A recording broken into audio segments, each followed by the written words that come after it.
ఇక ఈరోజు టుడే స్పెషల్లో వచ్చినటువంటి వార్తను ఒక్కసారి చూద్దాం. ఏమన్నాడు మా ఎస్బిఎన్ చారన్న? ప్రజాపాలన ప్రగతి ప్రణాళిక అంటారు. ప్రజాపాలన ప్రగతి ప్రణాళిక అంటారు.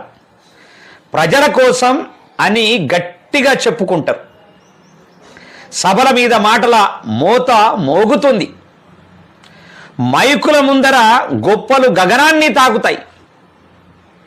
మైకుల ముందు గొప్పలు గగనాన్ని తాకుతాయి.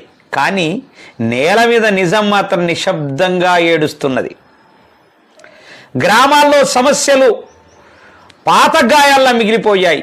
పథకాల పోస్టర్లు మాత్రం కొత్త రంగులతో మెరుస్తున్నాయి. పోస్టర్లు ప్రగతి అంటూ అంకెలతో మాయ చేస్తారు. ఆ అంకెల వెనుక ప్రజల బాధలను దాచేస్తారు. ప్రతి ఊరిలో లెక్కలు చదివి పాలన బేష్ అంటూ చప్పట్లు కొట్టుకుంటారు. అయితే అదే సభలో ప్రజలకి మైకు ఇవ్వడానికి మాత్రం భయపడతారు సుమా. ప్రజల గోడు వినిపిస్తే నిజం బయటపడుతుందని తెలుసు కాబట్టి సమయం లేదని చెప్పి నోరు మూయిస్తారు. ధరలు పెరిగితే బాధ్యత తప్పించుకుంటారు.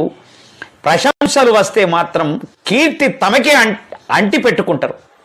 సంక్షేమం పేరుతో ప్రకటనలు పేలుస్తారు. కానీ ఆ పథకాలు గమ్యానికి చేరకముందే మధ్యలోనే మాయమవుతాయి.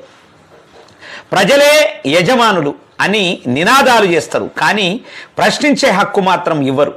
ఈ ప్రజాపాలన ప్రగతి ప్రణాళికలో ప్రజల ప్రగతి కంటే ప్రచారం గొంతెత్తి అరుస్తోంది.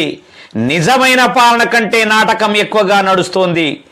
మార్పు వస్తుందని నమ్మిన ప్రజలు ఇప్పుడైతే మోసపోయామనే నిజాన్ని గ్రహిస్తారు. మరి ఇంకా ఎదురు చూస్తున్నది మాత్రం అదే ప్రజలు. కానీ ఈసారి మాత్రం నమ్మకంతో కాదు, మీ కోతల పాలనను ఎదిరించటానికి ప్రశ్నతో మీ ముందుకు ధైర్యంతో వస్తున్నారు. జాగ్రత్త, తస్మాన్ జాగ్రత్త అని మన స్పెషల్ ఎడిషన్లో ఎస్బిఎన్ చారన్న సంపాదకులు హెచ్చరిస్తూ ఉన్నాడు. మనం కూడా హెచ్చరిస్తున్నాం. ఖబర్దార్ బిడ్డ, ప్రజలు తప్పకుండా ప్రశ్నించే దగ్గరికి వచ్చిండ్రు. ప్రశ్నిస్తారు. మిమ్మల్ని చింతబరిగలతో లగ్గం చేస్తారు బిడ్డ. మీరు చెప్పుతున్నది ఒకటి, చేస్తున్నది ఒకటి. వెనుక ఉన్నటువంటి పవిత్రమైనటువంటి అసెంబ్లీలో అబద్ధాలు ఆడుకుంటా ప్రజలను మోసం చేస్తున్నారు. తస్మాత్ జాగ్రత్త అని హెచ్చరిక మాత్రం జారీ చేసినట్టు మనకు